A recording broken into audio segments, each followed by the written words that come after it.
sige na. Madam, wag mo gulo. Okay na lang po. Isa na?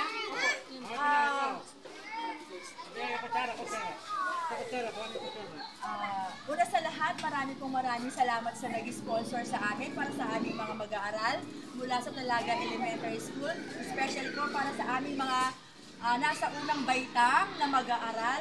Maraming salamat sa pa-ice cream ni Mrs. SP Manaog po. SP Manaog. SP? Opo. Opo. Dating teacher po siya ng high school po. Maraming salamat, Ma'am SP, sa pa-ice cream po ninyo. Safe class, salamat po. Salamat po. Thank you po. Sana po marami pang beses na maulit ito para yung blessing may balik po ng siksik liglig sa inyo po lahat. Anong sabihin niyo? Thank you na. Bye-bye. Thank you kamo. Thank you. Thank you.